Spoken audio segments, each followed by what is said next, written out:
Vidya Bharati senior secondary शिक्षण संस्थान अजीतगढ़ की ऑनलाइन क्लासेज में आप लोगों का हार्दिक स्वागत है। मैं राजपाल जांगीड़ भूगोल विषय की कक्षा में आपका हार्दिक स्वागत और अभिनंदन करता हूँ। आज हम बात करेंगे भूगोल विषय की प्रकृति, जिसमें मानव भूगोल और उसका विषय क्षेत्र रहेगा। लेकिन इससे पहले मैं आप लोगों को बता दूं, इससे पहले हमने मानव भूगोल की विभिन्न परिभाषाओं के बारे में पढ़ा, जिसके बारे में आपने वीडियो देख लिया होगा। अगर आपने नहीं देखा है, आपका वीडियो छूट गया है, तो आप उसे ज़रूर देखें ताकि हम आगे की प्रक्रिया को अच्छे ढंग से समझ सकें। लेकिन हाँ, इससे पहले मैं आपसे एक छोटा सा निवेदन करता हूँ कि आप लोग हमारे विद्यालय का जो YouTube चैनल है उसको सब्सक्राइब करें और उसके बेल आइकन को दबाएं, ताकि आपके पास में हमारी तरफ से हर एक विषय की आने वाली जो भी वीडियो है, जो भी अध्ययन सामग्री है, उसका नोटिफिकेशन आपके पास में पहुंच सके और आप लोगों की पढ़ाई सुचारू रूप से चालू रहे। धन्यवाद। अब इसके साथ में हम बात करेंगे अगले वीडियो की। आइए चर्चा करते हैं हम अपने टॉपिक को लेकर। देखिए, अब हम बात करेंगे हमारे विषय के संदर्भ में। कक्षा 12 कला वर्ग की बात कर रहे थे, जिसमें भूगोल विषय हमारा था, जिसके पहले अध्याय के पहले बिंदु में हमने चर्चा की थी कि मानव भूगोल क्या है। मानव भूगोल के अंतर्गत किस विषय क्षेत्र को शामिल किया गया है या किन किन तथ्यों को शामिल किया गया है, उसकी हमारे भूगोलवेताओं द्वारा दी जाने वाली विभिन्न परिभाषाओं से हमने यह स्पष्ट किया कि मानव भूगोल में मानव और पर्यावरणीय जो तथ्य होते हैं, उन तथ्यों के आपसी अंतर संबंधों का जो अध्ययन होता है, पारस्परिक संबंधों का जो संश्लिष्ट ज्ञान समाविष्ट होता है, या हमारे इस भौतिक जगत को नियंत्रित करने वाले भौतिक नियम होते हैं, उन नियमों को और इस धरातल पर रहने वाले जो जीव होते हैं, उन जीवों पर प्राकृतिक वातावरण का किस प्रकार प्रभाव पड़ रहा है, इन सभी का संयुक्त रूप से जो अध्ययन था वो मानव भूगोल के अंतर्गत किया जाता है। ये हम पहले जान चुके हैं। इससे पहले मैं आप लोगों को और बता दूं कि मानव भूगोल के जो भी संस्थापक रहे थे वो रहे थे जर्मन भूगोलवेता फ्रेडरिक रेटजेल। लेकिन उसके साथ साथ मैंने आप लोगों को कहा था कि बहुत ऐसे विद्वान हैं जिन्होंने मानव भूगोल की परिभाषाएं दी थी, जिसमें मैंने आपको कुमारी एलिन चर्चिल सैम्पल के बारे में, विडोल्ड डी लाप्लास के बारे में भी बताया था, डिकेन और पिट्स के बारे में भी बताया था। लेकिन आज हमारा जो मुख्य बिंदु रहेगा वो रहेगा मानव भूगोल की प्रकृति और उसका विषय क्षेत्र क्या है। शायद आप उक्त परिभाषाओं से, जो मैंने आप लोगों को पहले बताई थी, उनसे आप समझ गए होंगे कि इसकी प्रकृति और विषय क्षेत्र में क्या शामिल होगा। फिर भी आज हम चर्चा करते हैं कि जीन ब्रूस जो थे, मानव भूगोल की सबसे पहले हम प्रकृति की बात करेंगे कि मानव भूगोल की प्रकृति क्या है, क्या हमें सिखाना चाह रही है। जीन ब्रूस ने हमें बताया था, जीन ब्रूस ने क्या बताया कि इस मानव भूगोल के अंतर्गत उन सभी तथ्यों की खोज की जाती है, उन सभी सवालों के जवाब ढूंढे जाते हैं, उसमें पूछा जाता है क्यों, कहां, इन सवालों के जवाब इस मानव भूगोल में ढूंढे जाते हैं। जैसे आप जानते हैं, अर्थशास्त्र पढ़ते हैं हम लोग, और अर्थशास्त्र में हमें कीमतों का ज्ञान होता है। जो भी मूल्य चल रहा होता है, जो भी दर चल रही होती है बाजार में, किसी भी चीज की रेट जिसको आप लोग कहते हैं, किसी चीज का मूल्य, अर्थशास्त्र में हमें किसी वस्तु के मूल्य का ज्ञान होगा। यानी कि न कि हमें भौतिक जगत के बारे में जानकारी मिलेगी, न कि किसी जलवायु या मौसम या तापमान के बारे में जानकारी मिलेगी, हमें जानकारी उसमें मिलेगी कीमतों की। उसी तरीके से अगर हम भूगर्भ शास्त्र की बात करेंगे तो हमें चट्टानों के बारे में जानकारी मिलेगी, चट्टानों के अंतर्गत क्या है। इसी तरीके से अगर हम वनस्पति शास्त्र की बात करते हैं तो वनस्पति शास्त्र में हमें हमारी जो भी वनस्पति हैं उनके बारे में जानकारी मिलेगी, पेड़ पौधों के बारे में जानकारी मिलेगी। और इसी के साथ में अगर हम बात करें हमारे इतिहास की, तो इतिहास में हमारे जो पूर्व के बिंदु हैं, ऐतिहासिक जो घटनाएं घटी जा चुकी हैं पहले, उनके बारे में जानकारी मिलेगी। इसी तरीके से मैं आप लोगों को कहना चाह रहा हूं कि हमारा जो भूगोल विषय है, इसका केंद्रीय जो स्थान है, केंद्र जो बिंदु है, वो है स्थान, जगह इसका मूल स्थान है। और इसमें हम जो मानव भूगोल की बात कर रहे हैं, उसमें ऐसे ही सवालों के जवाब, कब हुआ, कैसे हुआ, क्यों हुआ, कहां हुआ, ऐसे सवालों के जवाब जो हैं हमारे इस भूगोल विषय की प्रकृति के अंतर्गत हमें देखने को मिलते हैं। ये इसका मूल उद्देश्य है कि ये हमें क्या सिखाना चाह रहा है, और इसके बारे में जीन ब्रुन्स ने कहा। इसी के साथ में उन्होंने कहा कि हमारे मानव भूगोल के अंतर्गत विभिन्न प्रदेशों की पारिस्थितिकी कैसी है, उनके साथ में समायोजन कैसा हो रहा है, और इसी के साथ में सामाजिक और आर्थिक जो पहलू होते हैं, सांस्कृतिक जो पहलू होते हैं, वो कैसे चल रहे हैं। इस प्रदेश में भौतिक जगत में जो रह रही है जनसंख्या, उस जनसंख्या पर वातावरण का क्या प्रभाव पड़ रहा है, वातावरण से वह जनसमूह किस प्रकार प्रभावित हो रहा है, वहां पर पर्यावरण और मानवीय तथ्यों के बीच में आपसी संतुलन है या नहीं है, या असंतुलन की स्थिति तो नहीं पैदा हो रही है, ये बताना हमारी इस मानव भूगोल की प्रकृति का मूल उद्देश्य है। ये मानव का पर्यावरण में किस प्रकार रहन सहन है, किस प्रकार वह अपनी व्यू रचनाएं करता है आगे बढ़ने के लिए या विकास कार्य करने के लिए, क्योंकि पर्यावरण में जो जटिल से जटिल तथ्य हैं, उन सब तथ्यों के साथ में मानव के पारस्परिक जो संबंध रहे हैं, उन सभी संबंधों का जो मूल विषय रहा है या मूल केंद्र बिंदु रहा है, वो हमारी मानव भूगोल की प्रकृति का केंद्र रहा है। अब आप समझ गए होंगे कि मानव भूगोल की जो प्रकृति है, उस मानव भूगोल की प्रकृति का मुख्य उद्देश्य यही है। हमारे जीन ब्रुन्स ने भी कहा है क्यों और कहाँ जैसी स्थिति, और उसके बाद में हम पता लगाते हैं कब और कैसे हुआ। जिस तरीके से अलग अलग विषयों के दौरान अलग अलग तथ्यों की जानकारी मिलती है, उसी तरीके से मानव भूगोल के अंतर्गत भी हमें मानवीय और पर्यावरणीय पक्षों के बारे में जानकारी मिलती है। और आप इस अध्याय में आप इन्हीं बातों को बार बार सुनने के बाद में ये अच्छे ढंग से समझ जाएंगे कि इसमें किस तथ्य को शामिल किया जाता है। उसके बाद में हमारा अगला जो बिंदु है वो है उसका विषय क्षेत्र, यानी कि मानव भूगोल की प्रकृति हम समझ चुके हैं कि उसमें क्या है शामिल, लेकिन उसका विषय क्षेत्र कितना बड़ा है, कितना विस्तृत है उसका विषय क्षेत्र, और उसमें किन किन तथ्यों को शामिल किया गया है ताकि हम उसे और अधिक विस्तृत तरीके से समझ सकें, जान सकें।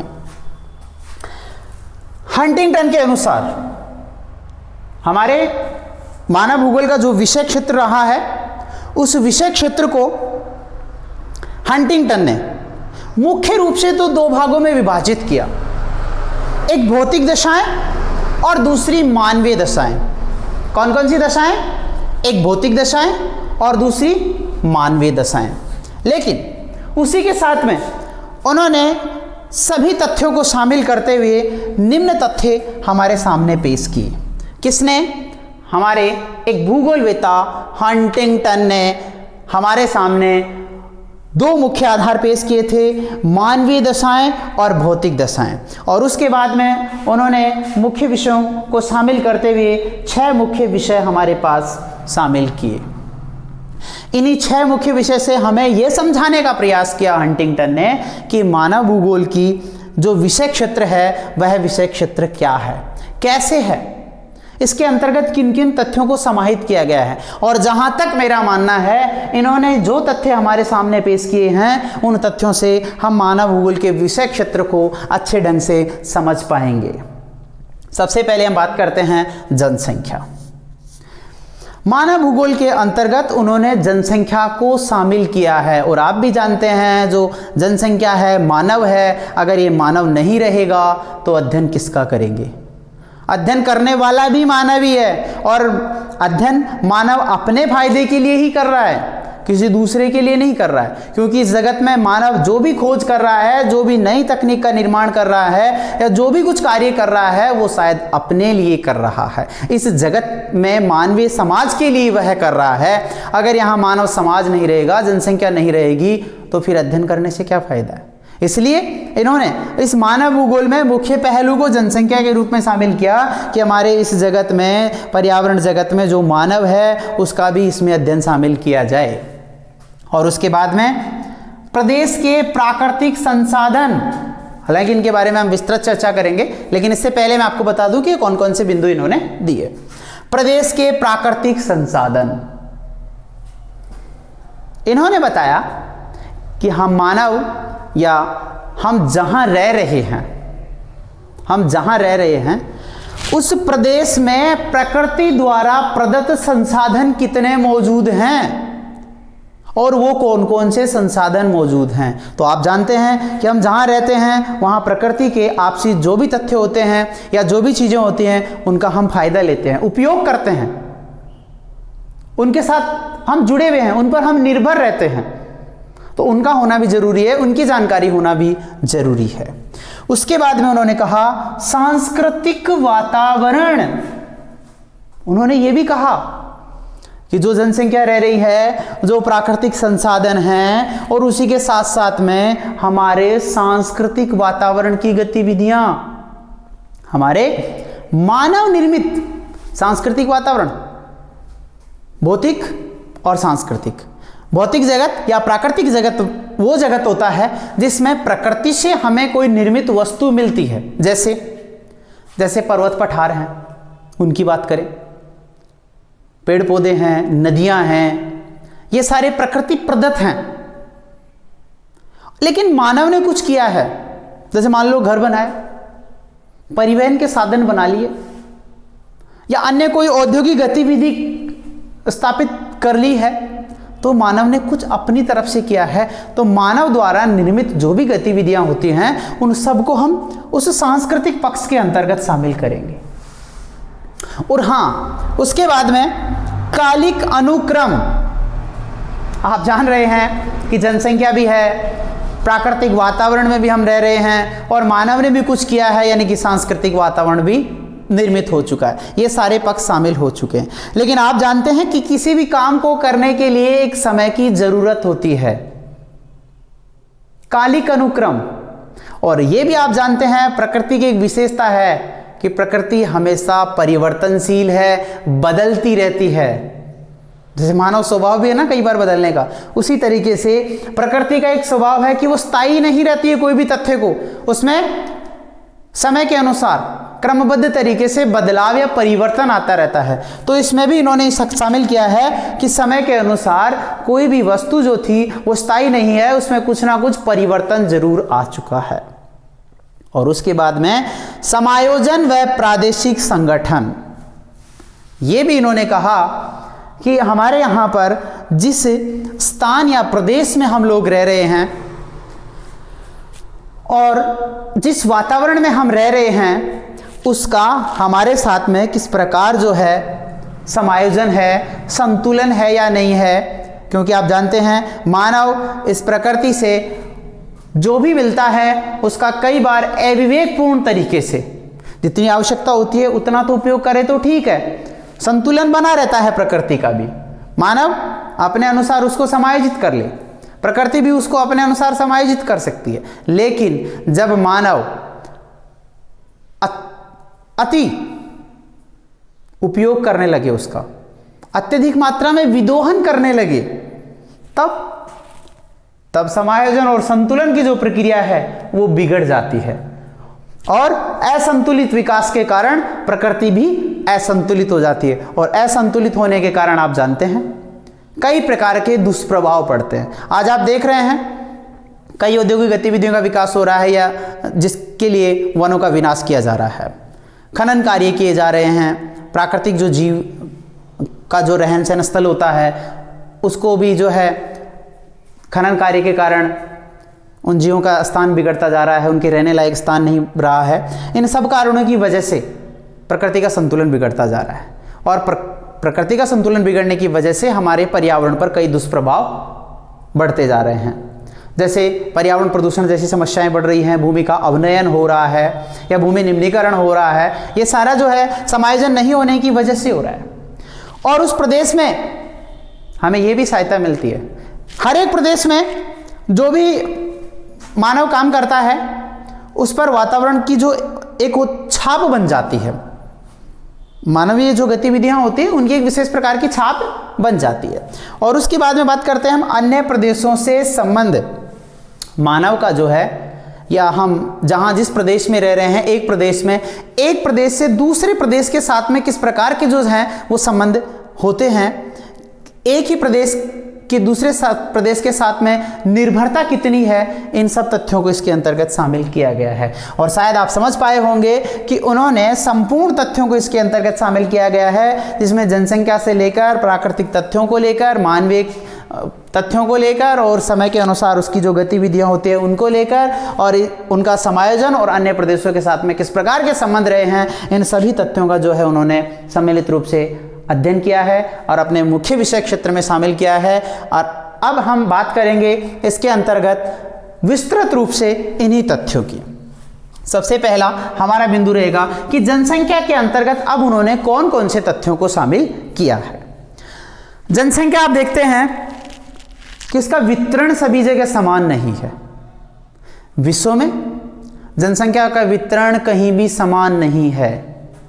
अगर हम बात करें कि जनसंख्या का वितरण समान नहीं है, इसकी हमें जानकारी कैसे मिलेगी, तो आप देखते हैं कि मानव के रहने के लिए जो भी उपयुक्त जलवायु क्षेत्र होते हैं, मानव के रहने के लिए जो भी उपयुक्त जलवायु क्षेत्र होते हैं, या उपजाऊ भूमि जहां पर होती है, या पर्याप्त मात्रा में जल की उपलब्धता होती है, या रोजगार के स्रोत होते हैं, या अन्य भौगोलिक अनुकूलताएं पाई जाती हैं, उन क्षेत्रों में मानवीय जनसंख्या का जमाव ज़्यादा पाया जाता है। लेकिन जो भी पहाड़ी दुर्गम इलाके होते हैं, बर्फीले इलाके होते हैं, या बहुत ज़्यादा उष्णता यानी कि तापमान रहता है, या बहुत ज़्यादा ठंड जहाँ पर रहती है, उन क्षेत्रों की अगर बात करें तो वहाँ पर जनसंख्या का जमाव शून्य पाया जाता है। अब इन तथ्यों को हम कैसे समझेंगे, हमें कैसे पता चलेगा कि जनसंख्या का वितरण सभी जगह समान नहीं है? तो हमारे यहाँ जनगणना के जो आंकड़े होते हैं उनसे हमें पता लगाना होता है कि कहीं पर घनत्व ज़्यादा है और कहीं पर घनत्व कम है। अब घनत्व क्या, घनत्व क्या? घनत्व आप जानते हैं कि प्रति वर्ग किलोमीटर के क्षेत्र में रहने वाले या प्रति वर्ग मील में रहने वाले जो लोग होते हैं, उन जनसंख्या का उस क्षेत्र का अनुपात कि उसमें कितने लोग रह रहे हैं। आप देखते हैं कहीं पर 300 व्यक्ति प्रति वर्ग किलोमीटर का घनत्व होता है, कहीं पर 500 व्यक्ति प्रति वर्ग किलोमीटर का घनत्व, कहीं पर 2000 व्यक्ति प्रति वर्ग किलोमीटर का घनत्व होता है, और कहीं पर 20 व्यक्ति प्रति वर्ग किलोमीटर होता है, और कहीं पर 0 व्यक्ति प्रति वर्ग किलोमीटर होता है। इससे हमें यह अंदाजा लगाया जा सकता है कि जनसंख्या का वितरण सभी जगह संपूर्ण विश्व में समान नहीं है।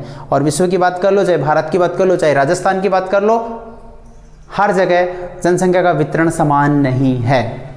पहली बात, इन्होंने कहा कि जनसंख्या का वितरण कहाँ कहाँ है उसके बारे में जानकारी प्राप्त करना जरूरी है।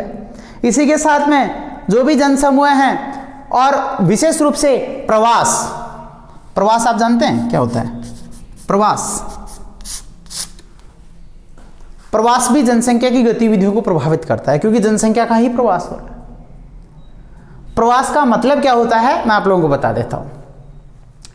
प्रवास से तात्पर्य होता है कोई भी व्यक्ति या व्यक्ति समुदाय, कोई भी व्यक्ति या व्यक्ति समुदाय जब किसी अपने मूल स्थान को छोड़कर किसी दूसरे स्थान पर चला जाता है और वहां जाकर बस जाता है, तो उस प्रक्रिया को हम प्रवास कहते हैं।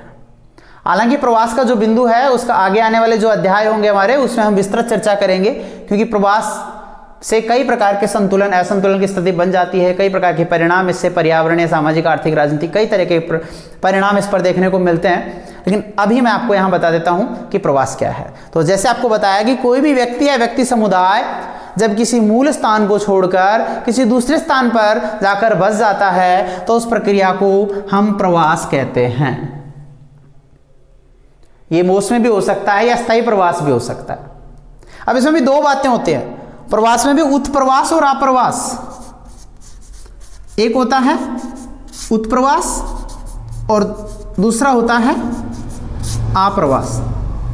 ये दो तथ्य और शामिल हैं कि जब कोई व्यक्ति किसी स्थान विशेष को छोड़कर जाता है, तो जिस स्थान को वह छोड़कर गया है वह स्थान उत्प्रवास स्थान है, और जिस स्थान पर आकर कोई बस रहा है तो वह स्थान अप्रवास स्थान है। और बात करें व्यक्तियों की या समूह की, तो जो व्यक्ति जिस स्थान को छोड़कर जा रहा है, तो जाने वाले जो लोग हैं उनको हम उत्प्रवासी कहेंगे, और जिस स्थान पर आकर बस रहे हैं उस स्थान पर उनको हम अप्रवासी कहेंगे। लेकिन इसका इसके साथ में क्या संबंध है यह जानना जरूरी है। यह जानना इसलिए जरूरी है कि जनसंख्या जो रही है, उस जनसंख्या के प्रवास की वजह से, उसके वितरण की वजह से कई प्रकार के असंतुलन या संतुलन पैदा होते हैं। जैसे मान लीजिए जिस स्थान से व्यक्ति जा रहे हैं, व्यक्ति समूह जा रहा है, उस स्थान पर भीड़ है और किसी दूसरे स्थान पर जहां जाके बस रहे हैं वहां पर भीड़ नहीं है, तो संतुलन बन जाएगा, जनसंख्या का इधर से दबाव कम हो जाएगा और उधर सामान्य स्थिति बनी रहेगी। लेकिन अगर कोई व्यक्ति किसी ऐसे स्थान पर जा रहा है जहां पहले से ही ज्यादा जनसंख्या है और फिर वहां जाके बस रहा है, तो वहां पर भीड़ पहले से थी और भीड़ बढ़ जाएगी, तो वहां पर कई प्रकार की पर्यावरणीय समस्याएं पैदा हो जाएंगी। ठीक है, तो इस तरीके की स्थिति के बारे में भी इनका मूल उद्देश्य है जानना।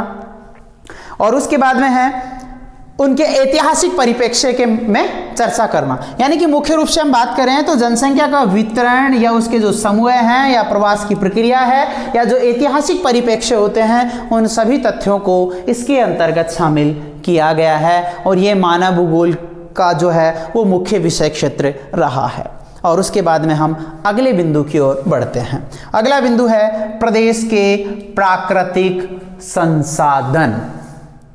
जिस प्रदेश में हम रह रहे हैं या जिस प्रदेश के अध्ययन की हम बात कर रहे हैं, उस प्रदेश में प्रकृति द्वारा प्रदत्त कौन कौन से संसाधन हमें मिल रहे हैं, क्योंकि उन प्राकृतिक संसाधनों का मानवीय क्रियाकलापों पर अवश्य प्रभाव पड़ता है।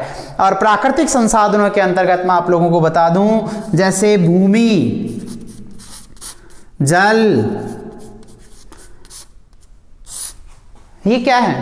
ये प्राकृतिक संसाधन है। कोई खनिज है या खनिज संसाधन की बात कर लें, या वन हैं, जैसे मान लीजिए वन हैं या खनिज संसाधन हैं, ये सारे क्या हैं? ये सारे हमारे प्रदेश के प्राकृतिक संसाधन हैं। अभी अलग अलग प्रदेशों में अलग अलग तरीके से पाए जाते हैं। भूमि की बात करते हैं, उसकी संरचना की बात करते हैं, उस पर पाई जाने वाली जो मिट्टी होती है उसकी भी अलग अलग हम बात करें तो कहीं पर उपजाऊ मिट्टी पाई जाती है, कहीं पर अनुपजाऊ मिट्टी पाई जाती है, कहीं पर बंजर भूमि होती है, कहीं पर काली मिट्टी पाई जाती है, कहीं पर भूरी मिट्टी पाई जाती है, कहीं पर बलुई या रेतीली मिट्टी पाई जाती है। यानी कि हर क्षेत्र में अलग अलग प्रकार की मिट्टी पाई जाती है। भूमि की ढाल की बात करें, धरातल समतल भी हो सकता है, ऊबड़ खाबड़ भी हो सकता है। इसके साथ ही जल की उपलब्धता की बात करें, जल हो सकता है पर्याप्त मात्रा में उपलब्ध हो, या यह भी हो सकता है जल की उपलब्धता नहीं हो या उपलब्धता बहुत कम हो। वन क्षेत्र, किस प्रकार के वन वहां पर हैं? सदाबहार वन है या पतझड़ी वन है या मैंग्रोव वन है या ज्वारीय वन है, किस प्रकार के वन हैं उनके बारे में जानना। उसमें किस प्रकार की वनस्पति है, आर्थिक दृष्टिकोण से वह उपयोगी है या नहीं है, जड़ी बूटियां मिल रही हैं, या फिर जैसे आप लोग साल सागवान की बात करते हैं, चीड़ स्प्रूस पाइन की बात करते हैं, तो इस प्रकार की लकड़ियां हैं जो औद्योगिक इकाइयों में हमारे यहाँ पर काम आती हैं। इस प्रकार की वनस्पति वहां पर है या नहीं है। खनिज, खनिज की बात करें, लोहा अयस्क निकल रहा है वहां पर, या फिर तांबा निकल रहा है, या सोना चांदी निकल रहा है, कोई भी बहुमूल्य खनिज हो सकता है। या वहां पर आप बात करें जिप्सम निकल रहा है या फेल्सपार निकल रहा है या अन्य किसी प्रकार का जो पत्थर होता है वो निकल रहा है। किस प्रकार का खनिज निकल रहा है, वो मानव के विकास के लिए जरूरी है, क्योंकि औद्योगिक इकाई स्थापित की जा सकती है, लोगों को रोजगार दिया जा सकता है और मानव के जीवन स्तर को उच्च बनाया जा सकता है। तो खास बात यह है कि उस प्रदेश के प्राकृतिक संसाधन कैसे हैं, उन्हें प्राकृतिक संसाधनों के आधार पर हम आगे की विकास की प्रक्रिया को तय करते हैं। और ये मानव भूगोल का विषय क्षेत्र रहा है, मुख्य विषय क्षेत्र है, जिसमें पहला बिंदु हमारा जनसंख्या रहा और दूसरा हमारा प्राकृतिक संसाधन रहा। अब हम और आगे चलते हैं और अगला बिंदु रहेगा अपना सांस्कृतिक वातावरण। कौन सा? सांस्कृतिक वातावरण। और सांस्कृतिक वातावरण की जहां बात आती है वहां पर हम इस बात को अच्छे ढंग से समझ जाते हैं कि मानव निर्मित वातावरण, मानव द्वारा क्रियाकलाप करके जो वातावरण बनाया गया है या जो तथ्य बनाए गए हैं, उन सब के अध्ययन को इसमें शामिल करेंगे। जानते हैं जो भी परिदृश्य हमें इस पृथ्वी पर दिखाई देता है और वह परिदृश्य मानव द्वारा है, जैसे हम जिस भवन में खड़े हैं या पढ़ रहे हैं या बैठे हैं, वो भवन भी मानव निर्मित है। और ये जो परिदृश्य है वो किस में आएगा? वो सांस्कृतिक वातावरण में आएगा। आप जहां घर में बैठे हैं, बाहर देख रहे होंगे कोई फैक्ट्री दिखाई दे रही है या सड़क दिखाई दे रही है, या हम बात करें अन्य किसी प्रकार के तथ्य की जो मानव द्वारा बनाया गया है, चाहे वो भवन हो सकता है, जैसे मैं आपको लिखकर बता दूं, भवन, अधिवास, बस्तियां, ये समझ लो, अधिवास समझ लो, अधिवास समझिए आप, या कोई जीविका का साधन चाहे उद्योग समझ लीजिए। अगर हम इनकी बात करें तो ये किसने बनाए? बस्ती कोई प्रकृति ने तो बसाई नहीं है, उद्योग धंधा किसी प्रकृति ने तो लगा के नहीं दिया है कि लो मैं लगा देती हूं और आप इससे उत्पादन करते रहो। ये तो सारी मानवीकृत गतिविधियां हैं। भवन आपके रहने के लिए प्रकृति ने, हाँ प्रकृति ने आपको प्राकृतिक संसाधन के तौर पर जैसे पत्थर उपलब्ध करवा दिए, जिप्सम उपलब्ध करवा दी, और आपने उन सब का उपयोग करके जैसे सीमेंट वगैरह बना ली, चूना पत्थर है, कोयला वगैरह, इन सबको शामिल करके जल का उपयोग कर लिया है या भूमि को समतल कर लिया है, वो एक अलग चीज है। लेकिन प्रकृति ने तो आपको ऐसा मकान बना के नहीं दिया, वो मानव ने बनाया है। और मानव ने जो बनाया है, हाँ उस पर प्रभाव प्रकृति का जरूर पड़ रहा है। मानव ने अपने उस वातावरण में समायोजन के अनुसार ही या पर्यावरण तथ्यों को ध्यान में रखते हुए वह काम किया है, लेकिन किया है मानव ने, और मानव ने किया है तो उसको हमने सांस्कृतिक वातावरण में शामिल किया। समझ गए? इसके साथ ही हम बात करेंगे कालिक अनुक्रम। कालिक अनुक्रम, समय के अनुसार क्या परिवर्तन होता है, क्या बदलाव होता है, उन तथ्यों की बात करते हैं। क्योंकि समाज और जो भौतिक संबंध होते हैं उनमें कभी भी स्थिरता नहीं रहती है। स्थिरता तो कभी, जब व्यक्ति बैठता है तो अकेले उसका जो मन होता है उसमें स्थिरता नहीं रहती है। लेकिन मैं आप लोगों को बता दूं कि जो भी विद्यार्थी वीडियो के माध्यम से पढ़ें वो अपने मन को स्थिर जरूर रखें और पूरा फोकस पढ़ाई पर लगाएं। इस बात का जरूर ध्यान रखें, ये आपको मैं बता ही देता हूं, वरना अस्थिरता अगर रही तो शायद बिंदु आप लोगों के अच्छे ढंग से समझ में नहीं आएंगे। इसलिए अपने दिमाग की एकाग्रचित्ता और मन की स्थिरता बनाए रखना बहुत जरूरी है। ठीक है? हाँ, हर एक चीज में क्रियात्मक संबंध होते हैं, गत्यात्मकता रहती है, बदलाव आता रहता है। आप देख रहे हैं अभी मौसमी बदलाव आ रहे हैं, मिट्टी कितनी जल्दी गर्म हो जाती है, इस गर्मी के मौसम में सर्दियां आती हैं कितनी जल्दी, आप देखते हैं ठंडी रहती है, गर्मी नहीं हो पाती है। वनस्पति पर भी प्रभाव नजर आता है, पानी के अभाव में तेज गर्मी की वजह से कई बार पेड़ सूख जाते हैं। इन सब पर प्रभाव पड़ रहा है, परिवर्तन हो रहा है, बदलाव हो रहा है। आप कई बार कई जगह जाते हैं, हो सकता है 5-7 सालों से जा रहे हैं या 2-4 सालों से कहीं दूसरी जगह जा रहे हैं, आप देखते हैं वहां पर अरे ये क्या हुआ, यहां तो सब कुछ बदल गया, पहले तो ऐसा था ही नहीं, ऐसा था ही नहीं। हो सकता है कि वो मानवीय गतिविधि से बदलाव, और आप कहते हैं अरे यहां तो बहुत विकास हो गया, डेवलपमेंट हो गया, अंग्रेजी में आप कहते हैं अरे वाह, सड़कें बन गई हैं, नए नए मकान बन गए हैं, नई नई दुकानें बन गई है, कॉम्प्लेक्स शॉपिंग मॉल वगैरह बहुत कुछ बन गए हैं। और जब आप पहले गए थे तो उस समय वीरान पड़ा था, खेत पड़े थे, कोई सड़क ही नहीं थी, उबड़ खाबड़ रास्ता था। आपने सोचा कि समय के अनुसार उसमें बदलाव आ गया, वो बदलाव किसने किया? मानव ने किया। अब मानव ने तो बदलाव कर दिया, लेकिन प्रकृति भी तो बदलाव कर सकती है। हो सकता है ज्वालामुखी निकल आए, वहां पर पर्वत बन जाए, आप कहोगे मैं जब पहले आया था तो उस समय तो ये पर्वत था ही नहीं, अब कहां से आ गया? हो सकता है कि पहले कोई नदी बह रही हो और पानी सूख जाए, बंद हो जाए, उसके बहाव क्षेत्र में लोग अधिग्रहण करके मकान बना ले। ठीक है? तो इस तरीके की कई ऐसी गतिविधियां हैं। और उसके बाद में है समायोजन और प्रादेशिक संगठन। समायोजन और प्रादेशिक संगठन की हम चर्चा करते हैं, जिसमें मुख्य रूप से हमारा यह बिंदु रहेगा कि हम किसी भी क्षेत्र में, किसी भी अगर प्रदेश विशेष की हम बात करते हैं, उस प्रदेश विशेष में मानव द्वारा की गई वातावरण के साथ में जो अपनी छाप होती है वो किस प्रकार है। क्योंकि मनुष्य ने पृथ्वी पर अपनी क्रियाओं द्वारा अपनी छाप बनाने की कोशिश की है, और यह हमें इस मानव भूगोल से पता चलता है। लेकिन मानव जो संसाधनों का उपयोग करता है, मानव जो संसाधनों का उपयोग करता है, वो संसाधनों का उपयोग समाज के विभिन्न महत्वपूर्ण वर्गों में उनके उपयोग के लिए या उनके हित के लिए करता है। उनका उपयोग किस प्रकार हो रहा है, उनका वितरण किस प्रकार हो रहा है, उनका संरक्षण भी मानव भूगोल का महत्वपूर्ण विषय है। यानी कि मानव जिन जिन चीज़ों का उपयोग करता है उनका वितरण सही प्रकार हो रहा है या नहीं हो रहा है, उनका संरक्षण हो रहा है या नहीं हो रहा है, इसको भी इसके अंतर्गत शामिल किया जाता है। क्यों? क्योंकि आप जानते हैं कि हमारे यहाँ पर भविष्य को भी ध्यान में रखना पड़ता है, क्योंकि परिस्थिति के अगर असंतुलन पैदा हो गया या प्रकृति के साथ में असंतुलन पैदा हो गया तो असंतुलित विकास के कारण प्रकृति असंतुलित होती जा रही है।